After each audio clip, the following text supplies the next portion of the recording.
Hello, Highlanders. I'm Seth Myers, and this is Isaac Solnick, and you're tuned in to Highlander Hot Talk Basketball, as well as some spring sports today. We're going to go over at the end. Isaac is the editing manager of... Managing editor. Oh, gosh, it's been a minute since we've done this. Probably about a week. That's a joke, by the way. But yeah, managing editor of the Highlander, as well as KUCR broadcaster. Isaac doesn't like to laugh at my jokes. They're not funny, Seth. Yeah, okay. We're going to go over men's basketball before we go over women's basketball, and then we're going to go over spring sports. Before we start, I'm going to give you a men's player of the day before we go over men's basketball, and I'm going to give you a women's player of the day. And you have to guess based off of, without looking at your notes. Don't look at your notes. You have to guess based off of the information that I give you from their bio. Okay. So I've got the men's player of the day. This could be this is UCR? UCR men's player of the day. His hometown is Las Vegas. His season high is 21. OG. Sorry, Las Vegas, I knew it instantly. All right, let's continue to go over it. If I just said season high 21, averages 31.2 minutes per game, right there I think you get OG too. I think so. 4-star recruit, ranked number 32 power forward in the country coming out of high school, and that was by ESPN. Favorite athletes are Kevin Durant, LeBron James, and Michael Jordan, and his favorite TV show is Rick and Morty. Wow. Would you have gotten that other than Las Vegas? I think the 4-star recruit, number 32 power forward, I think I knew that about him. I knew he was quite a highly touted recruit coming out of high school. Yeah. I think I would have gotten that. I think the minutes thing is another big one. Although there's a lot of guys on this UCR team that play really big minutes. So they're all like top 20. So. Maybe at least would have been the third guy I think I would have guessed. I think with that information. But Las Vegas definitely gave it away. Away. And also you just think about like who on the team would be the number 32 power forward ranked by ESPN, and you're like, okay, well, Osiris Grady is 6'9", and he's got like the perfect build for a power forward, so probably him, right? And so that's where I was trying to go with that. But next one will be a little harder, I think, for you. But let's go over the past game and the upcoming games. So you took took losses to Fullerton and CSUN, 72-78 and 74-88. Those are some tough games. You know, you just got outscored, especially against Fullerton. You need more rebounding. They out-rebounded us. Absolutely. And that's a tough thing to go through. Yeah, I think with both of those teams, Cal State Fullerton and Cal State Northridge, I think they share a lot of similarities with UCR in the way that they're kind of seen as these kind of mid-tier kind of Big West teams. Are not maybe seen in the same echelon as like a Santa Barbara, UC Irvine in that same sense. So they kind of have this underdog mentality to them going into these games. Yeah. And I think you saw that in those games. Like these were really gritty games, both these games. And I think in the end, for both teams, these were both also really competitive games going into the second half. Yeah, I think just both teams having that home court advantage, and I think both of those teams just kind of did enough right at the end to steal those wins from UCR. Yeah, I think what we're seeing here, especially getting later into the season, if you haven't realized it already, it's just that Marquis and Henderson can't get it done alone. When we win, it's because the point spread is so spread out, right? Like Marquis will have 20, Henderson will have 25, Colley will have 15, OG will have 9, and you get a lot of points off the bench, maybe 15 off the bench, which is good for this UCR team when you don't have a lot of bench minutes. And yeah, I mean, especially and then in CSUN you see Marquis just pop off, and Henderson kind of had a little cold start. It's tough to see that, especially when Marquis pulls up for 36. It's just like when we saw Henderson pull up for 39. It's just tough losses to see. But they battle, and that's another thing that's hard to see. When you battle so many times and you have so many close games, this goes for both the men and the women, it's really hard to see you fall short in so many of those close battles, because you can tell that it's just like, you make a 3-pointer late in the game. You make one of those layups that you drive in and you don't get fouled and miss one of the free throws, that all of a sudden you're in the game. And it's just momentum shifts, really, when you watch the games. UCR likes to go into hot like spills and then cold spills, and so it's like, you can't really see what's coming until like the last 2 minutes of the game. Yeah, no, it's disheartening, like you said, taking those losses like that, especially when they've had so many consecutive losses like that so far this season, right? You play so well, and then just in the end, you just don't quite have the ice in your veins, and maybe don't have the guy to go to, that go-to guy to get that last second shot as well. And I think the last thing I wanted to add is it's so tough when you have such like a special individual performance, right? Like you mentioned, Henderson 39 against. Sorry, who was the 39 against? For Henderson, I'm totally blanking. 39 was. I'm totally blanking. It was like a week and a half ago. I think it was against. It wasn't against. Was it Cal Poly? Cal Poly. It was Cal Poly. It was yeah. Cal Poly, correct. And then the worthy 36 against CSUN. It's so tough where you have these individual performances and you want to get those wins for those guys because these guys, it's such a close knit group of players and these guys love each other. They fight for each other. They play for each other, and you want to get your brother that win when they have such a special performance. Yeah. I think that kind of adds another layer of, kind of heartbreak to it. Yeah. No, I agree. It's hard to watch as a fan too because you know how talented the group is and then they just fall short sometimes, especially when they've played really, really good games. And Gus, as a first-year head coach, has coached a really, really good game. And, you know that in the end, people are going to look at that and say, okay, well, they didn't have a good season. But in reality, it wasn't that they didn't have a good season. It's that a lot of these close battles just didn't fall their way. And if you look at the box score in some of these games, although I don't think some of these box scores do them justice, like the game against UCI, that game was a lot closer than a lot of people realize. You see Marquis Worthy kind of cut the lead down, and then you're down by 14, but that first half was amazing. So it's hard to watch that. Something worth noting in that CSUN game before we move on, BJ. We don't know what happened with BJ. He did not play in the second half, and he's a difference maker. So I don't know if that was a tactical thing by Gus looking for a different look, or if that was an injury. Hopefully not an injury, right? Yeah, you really hope so, right? Because BJ plays such a huge role defensively with that interior presence that he brings with his size and his length, his range and stuff. But yeah, hopefully it's really not an injury for BJ. It's weird. If it was a tactical decision, because at the time the score was tied, I believe, when he came out of the game. So it would have been an interesting tactical move. But, if it was a tactical move, taking BJ out of the lineup, you add more. BJ gives you a lot defensively, but you add a lot more speed, maybe a little more floor spacing by taking out a BJ Colley. Yeah, no, I agree. And, you just have to kind of move on from those games, put them in the past, and move on to really, really good divisional opponents or conference opponents, I guess. In UCSB, they're 9-4 in conference, and they lead the Big West in 3-point and field goal percentage, 38.2 and 48.3 respectively. And then you got to contain Aiden Mahaney, right? Mahaney. I think it's Mahaney. And but all their guys are great. They've got great spacing. They've got great court awareness. You can see that if you watch their games. It's just kind of like an all-rounder team. They don't have Aiden is a standout player when you watch the games, but they don't have a standout player really statistically. It's just the whole team is good. Yeah, no, they've got depth, right? Like we said, right, they're one of those top programs in the Big West. They're going to be loaded every year from top to bottom. There's a lot of guys on that team could beat you, right? I think it wouldn't be surprising if we looked at the box score at the end of the game, someone on their bench had 24. Yeah. Right? So you got to be careful for any of those guys on that team, not just Mahaney, but it's Mahaney and company. Yeah. That's definitely the type of game that you're going to play, and that's the type of game that you're going to play against UCSD too. They're 6-7 in the Big West, so they're slipping right now, which is something as a UCR team that you have to take advantage of. They don't really have any real standouts on the team. But statistically, they've got a whole bunch of guys in the top 20 of everything. But you've seen them before. They've slipped a little since the last meeting. They were really high in those Big West rankings in the last meeting.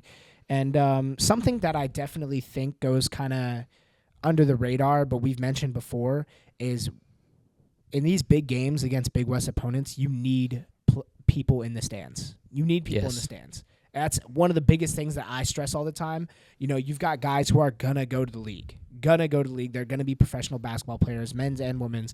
You look at, both all of the Australian players, really. You look at Hannah, you look at Ben, you look at Michaela Minshaw.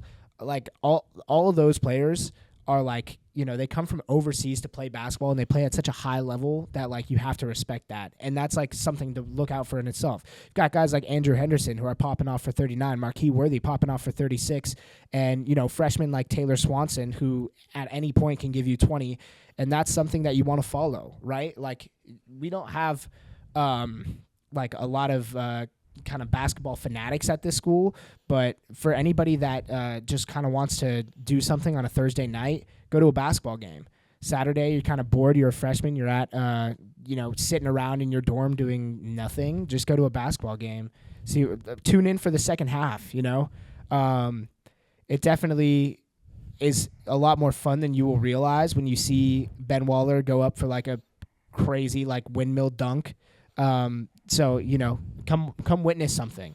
Yeah, no, we've had a couple moments of history, almost history. I mean, this past Saturday, we saw Solnick Hackley break 1,000 career points, no, right? That's crazy. That's a huge achievement. Right? So you could have been, coming in, like you said, a freshman just straight out of the Glasgow dining hall, stopping by the SRC to get to see Solnick Hackley reach 1,000 career points. So bunch of moments of history being made at the SRC. And to add on to what you said, not just about these amazing UCR players that we have here, but also so much talent here in the Big West, a bunch of other future NBA players, professional basketball players around the Big West too that, you get to see at the SRC arena. Yeah, no, come watch these games, especially the women's games.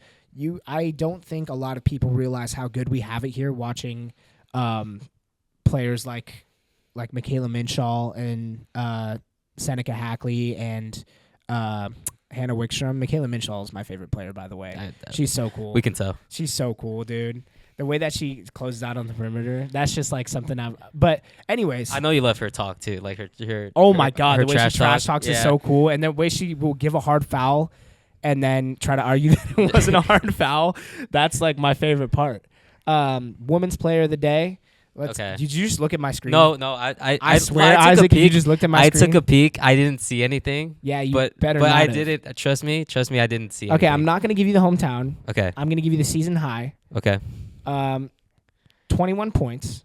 She was her high school all-time blocks leader. Her favorite athletes are Sophie Cunningham, Anthony Edwards, and Kevin Durant. And her favorite movies are The Notebook and Ocean's 8. And then tell me if you need another hint. Okay, I'll try and guess from here. If I get it wrong, then I'll ask for another hint. You said season high 21 or was it season or career high? Season. Okay, and then she's the leader at her high school for blocks all time. Okay, so I would guess it's either one of our power forwards or centers. Season high 21. I will Favorite movies are The Notebook and Ocean's 8. Ocean's 8, okay. Maybe a younger player because of Ocean's 8, I feel like. Maybe I'll say Taylor Swanson. That's my first guess. Oh, that's a good snipe right there. Is it her? That is Taylor Swanson. It's Taylor Swanson? Okay. I have mixed feelings about The Notebook. But past game hometown Thousand Oaks, right? Yeah, hometown. See, if you gave me the hometown, I would have known it right away. I'm glad I didn't give you that. Yeah. And then I feel like even if I gave you Westlake High School, you would have gotten that. I think so. Yeah. Yeah. So I purposely left out the high school. But let's go to the past game, upcoming game. Got losses to CSUF and CSUN, 78 to 82 and 53 to 58 respectively. You just had a slow start in Fullerton. Hannah had 35, 4, and 6. Incredible. I mean, there's so much about that performance that was insane. Not just 35 points. She started off that game really slow. She had 2 points in the first quarter and on 1 for 5 shooting, which, at that moment I'm watching the game, I'm like, it's going to have to be someone else today, right? Maybe Hannah, Hannah's, because before going to the game, she had 28 and 24. I'm like, okay, maybe she's due for an off game, after that first quarter. And then she just lights it up the second quarter. There really is no off games with her. And then Polk had 20. I mean, I wish he would have had 20. Polk had 12 and 9. 9 assists, crazy game. Also had 10 turnovers. But I think that was good for her because she definitely grew in the next game against CSUN. You could see. But 12 and 9 is a good stat line. 10 turnovers is rough, but the team as a whole had way too many. The team as a whole would have had 18 without her 10 turnovers. They had 28 altogether. Just just way too many. That's a tough thing, especially with you do so well in the games prior, and then you just have a game like that and a game where you need to win. But it's tough. I mean, what else can you say about that? It's tough. Like you said, 28 turnovers. You're not going to win many games. No. With 28 turnovers, especially against a team like a 10-3 Cal State Fullerton women's basketball team in the Big West. That's and just you not get going to cut foul trouble it. too. Yeah, absolutely. Yeah, it was rough. And like you said, I think Cal State Fullerton, they did a really good job forcing those turnovers. Yeah. I don't think it wasn't just all player error from the Highlanders. No. That full court press from Cal State Fullerton was stifling. It was really hard for UCR to break through. You could see it for sure. And they attack in waves too, those Cal State Fullerton guards, right? One of them is going to jump the pass, and if they don't get that initial interception, there's another Titan right there swarming all over you. So it was really tough, and I did think they started to figure out later down the stretch in that third quarter.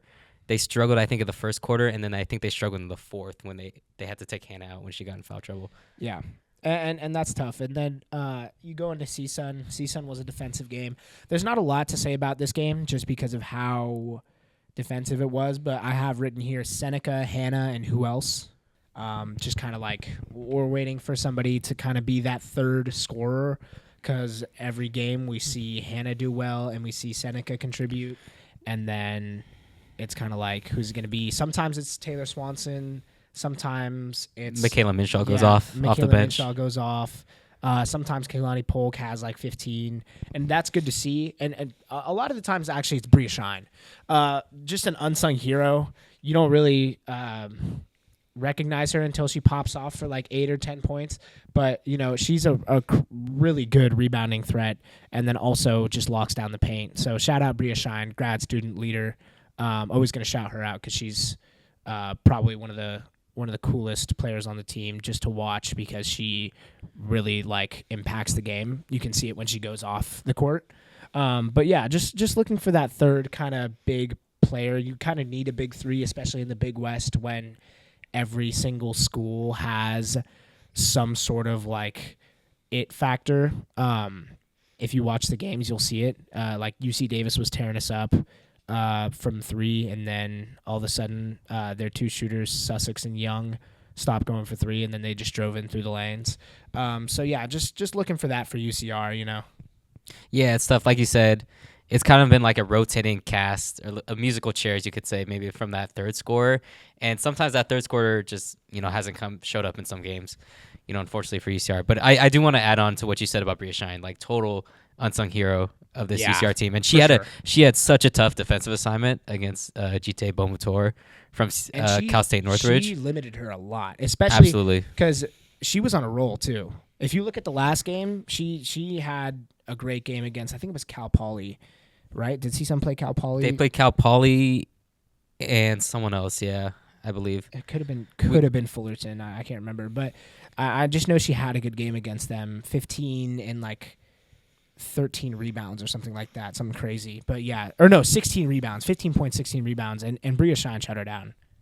Yeah, no, Bria Shine, like you said, grad student, leader, and she's been such a ad for this UCR team over the offseason, especially when you lose, a leader like Shelly Dushman. I know Shelly Dushman's done great, is still a leader. She's always on the bench supporting her teammates, but she's such a presence on the court. Mm-hmm. And when you lose her, having players like Seneca Hackley and Bria Shine, those graduate students, to really lead this mostly undergraduate kind of group of players with Kaylani Polk, Hannah Wickstrom's still only a sophomore, which is crazy to me. With the exception of first year players at UCR for like Maya Chicano and Janaba, those first year players, although they are leaders by age and by experience, Seneca has been at UCR for a while, and Bria transferred from UC Davis, but she's been in the Big West, right? And she was a leader at Davis, now she's a leader here. That's just that kind of vibe that they bring.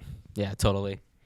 And I think they needed that against CSUN, right? Because you go into that CSUN game coming off a really heartbreaking loss against Cal State Fullerton, where you had that huge lead, and then you just let it slip to overtime, and then you end up losing in overtime. And to kind of go into – that's such a hard game to go into just 2 days later, to come out into that game. and with a better mentality than what you left that last game with, having leaders like Hackley and Shine is so valuable. Yeah. Just the last thing I'll leave us with for that respect, and then we'll move on to the next games. But I have the statistics. 7 players played more than 5 minutes in that game, and you got 15 points from those 5 players. And that's just kind of, you got to get more points off the bench, and more points from the starting lineup too. And then you got Santa Barbara up next. They're 8-6 in the conference, but now UCR has to be kind of scared because they want that seeding in the Big West tournament. You need to be in that Big West tournament, especially when you've got the roster that you have right now. And I know it's hard without Adelia Stanton and Shelly Dushman, and those are 2 big injuries that you thought were going to be probably 2 of your highest scorers this season, but you have to make something happen in the latter half of this season so that you can make it in. Yeah, I mean, especially after you lose to that CSUN, right? They're now CSUN, with them beating us, are breathing down our necks for that spot in the Big West playoffs. So, yeah, you maybe weren't feeling the pressure quite yet, but I think against UC Santa Barbara, you must be feeling that. And you got to knock off Hawaii, too. And then Santa Barbara has the highest field goal percentage, sitting at 42.6. And the second highest 3-point field goal percentage, sitting at 34.4. And you got to watch out for Olivia Bradley. She's a dog. She's going to come at you.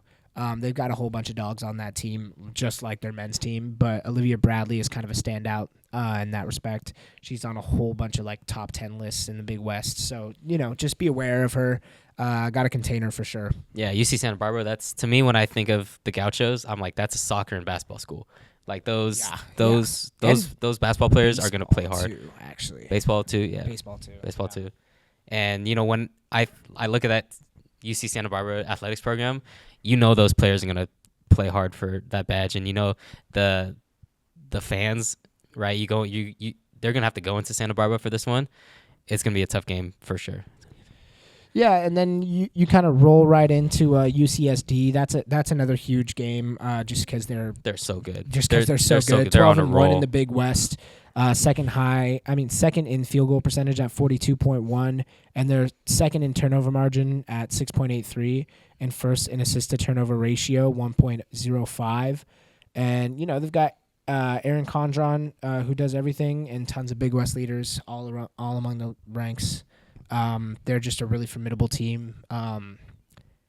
Everyone on that team is someone to look out for, so it's hard to single someone out, but just Aaron is definitely a dog. So I guess contain what you can, and you have to kind of allow mistakes to happen to be able to just move on as fast as you can, because they don't play a super, super fast-paced game. They will run out the clock on you. They're not if you look at their offense, they're not the highest scoring offense, but they are the most well-rounded team, and they will hurt you just by getting up early and running out the clock. Yeah, if the Highlanders start slow, that's going to be a tough game to come back against. I kind of compare it to the Chiefs in a way in the NFL.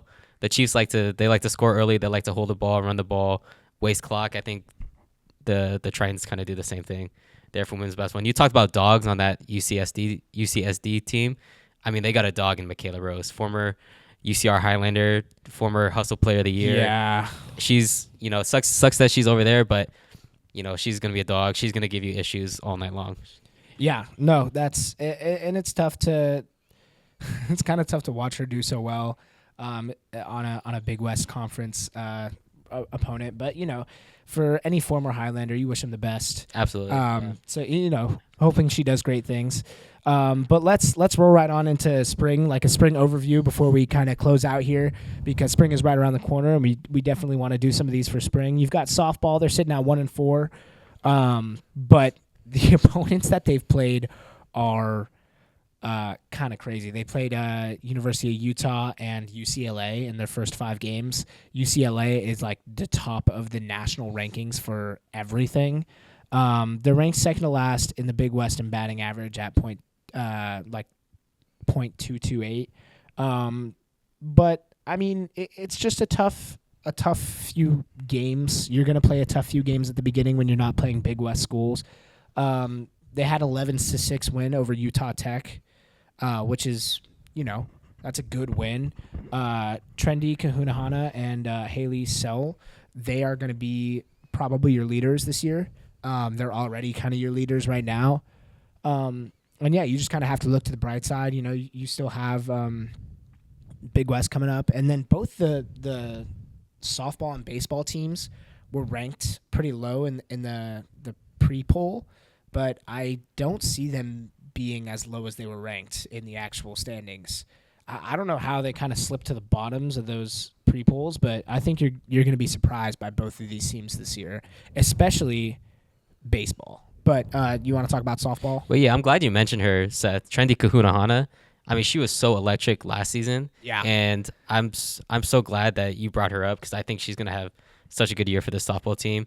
I think the big thing with her is just kind of getting on base more. She's electric on the bases. She's such a great fielder. Yeah. But you just don't kind of see her around the bases enough. I think, she gets a little luckier with the contact. Maybe she starts seeing the ball a little better, hitting the ball a little harder. She can get on base more. She's going to be an absolute, gem to watch, not just offensively, but defensively too with her glove at shortstop. No, I agree. I mean, I think this is it's not really a power hitting team. It's more of a contact team, and you're going to round the bases as many times as you can. You're going to get a lot of RBIs this season just off of hits and off of smart play. I think that's kind of what they're going for, just based off of what they've done in the first 5 games. But, you roll right into baseball. They've got a 5-game stretch at home. Utah Tech ending with UNLV. So they play 4 games against Utah Tech, and then they end with UNLV. And, again, I really don't see how they were ranked last in polls, I'm pretty sure. You've got a lot of older junior to grad students who, are hungry for minor league contracts. They're going to be playing for their career. So I wouldn't be surprised if they make the Big West tournament this year. Calling it from now. Remember this. Definitely, sleepers for the Big West tournament. I wouldn't even say sleepers, but based on the polls, I guess they would be sleepers or underdogs. Yeah, I think that kind of just goes back. I think when it comes to the preseason polls, I think it kind of just goes back to last season and kind of how last season ended for that team. But yeah, like you said, I think with both softball and baseball, they're scheduling these really tough out-of-conference opponents, right? Utah Tech, UCLA, right? These are not cupcake opponents at all. So it's not surprising to see that their numbers right now are lower in terms of other Big West teams. But, I think it's encouraging that they are going to play such difficult teams at the start that, when they do get into conference play, they'll be well-adjusted. Yeah, no, I agree. And I mean, last season was rough, but you've got a few new players. I know there's this guy from East LA who he was a dog for East LA. Evan Chavez, he's a junior. He had like a 323 batting average or something for East LA, which is kind of 356 batting average, and 16 stolen bases and 36 RBIs. So just keep that in mind this year. I think he's going to be a dog. He's definitely a good pickup from East LA. Yeah, that too. And they're returning Andrew Rivas and Robert Pitts. Yeah. I mean, those guys were the heart of the lineup last year, in the heart of that batting order last year in those like 3-4 spots. And Rivas had the 4-hit game. He did, right, yes. Against San Diego. He did, yeah. Yeah, no, he's a dog. So those guys are coming back, and so yeah, I feel great. Bringing back those guys, but also bringing in guys like Chavez. Yeah, exactly. I think they're ready for the Big West this year. And then track, you've got the meet against NAU. I tried to see the meet against Washington, but I would not let me. Would let me see the scores. I don't think they have it on Mile yet. But Kean Thomas won the triple jump for NAU, and then for the men's, and then Deanna Hackley won. Is it Diana or Deanna? I think it's. I'm not sure. I think it might be Diana. But she won the women's 400 and the women's 4x4. I think she was in the 4x4, and the women's won the 4x4. And then Melanie Ceballos, right? Ceballos. Won the long jump. And then, I expect big things from them this year. They're already going up against like high D1 opponents like GCU, CSU, Bakersfield, Utah Tech, NAU, and Whittier. So, I mean, you got to expect great things from them if they're already winning a lot of these races and events against those types of schools. Yeah, I love talking about track and field. That was one of my sports in high school. I was a distance runner, so always love seeing all the love that we show to all these track and field athletes that we got here, especially the jumpers too. We got to interview Keon Thomas last year for Athlete of the Week, and got to hear his story about him commuting from Moreno Valley, all his different pets he had at home, and kind of how he stays grounded, throughout the season in such a stressful. Well, he doesn't really stay grounded. He gets up, but yeah, no. he stays when he's at home. He's grounded, and then when he's on the track, he's absolutely the exact opposite of grounded for sure. And then we kind of have to roll right into tennis here to make sure we cover everything in time, but expect some episodes of Just Spring Sports coming soon. But the men's had a lot of tough losses, a lot of tough road losses too. You don't get to play at home, and then powerhouses like Oregon, Nevada, UNLV, and New Mexico State, like that was. That's a gauntlet. Yeah, that's gonna be a tough road schedule, and then you've got some good matchups versus LMU and Hawaii coming up, and then you kind of just have to roll right into the Big West. Hawaii is a good tennis school, so that's going to be another tough matchup, but the Big West matchups always get kind of gritty. Doesn't matter the sport, and then you've got a great win against Hope International recently. And then hopefully you can just kind of bounce back and take that Big West win. Yeah, the Hawaii game's always tough too because you got to go all the way to Hawaii to play them as well over there where it's so hot. I mean, I know it's hot here too, but it's nice there at this time of year though. Hawaii? Yeah, I would think so. That's fair. Yeah, but also the travel, the time difference is always an issue. But yeah, that's still always a fun game to get to go play them, but it's a tough one for sure. Yeah, hopefully, I know they're student athletes and they're there on business, but hopefully they can kind of take a minute to take in Hawaii. Taking the sun, yeah. Yeah, because I know the campus is really nice, and then, you go to some of those beaches, and obviously Hawaii is Hawaii. But then, you got the women's. They're 0-2 in conference for CSUF and LBSU, but if you look at those scores, you battled and you grabbed 2 to 5 losses in each, and they took a lot of those games to 3 sets, or a lot of those matches to 3 sets, and it just goes to say the Big West is going to be competitive this year, just like any other sport. There are always battles, especially in a conference like this. You won't see that from a lot of other conferences. If you look at the, they have like a top 4 teams, and then if you look at the scores versus all the other teams, it's kind of like blowout losses, but you won't see that in the Big West often. But yeah, it's tough when you have teams that are also really good playing in the Big West, like LBSU and Hawaii, who are both leaving next year. So it's tough when you think about that. Yeah, I mean, to hear that our women's got 2 matches against LBSU, that's super impressive. Yeah, considering how good they are in tennis, and like you said, not just LBSU, but how competitive this entire Big West Conference is, right? You get to see, we're not known necessarily as a tennis school, but to see us grab 2 matches against LBSU, that's super impressive from us, and also a great look on the conference as a whole. Yeah, no, and I think, again, these teams are they're developing. It's really early in the season. You're going to see a lot of those like tough losses at first, and then you kind of get into it, and as you get the rust off from playing like actual teams, not just like inter squad stuff and stuff like that, and like scrimmages and stuff against other schools, you're going to see them kind of blossom into just way better games, way better matches, and you got to be excited to see that.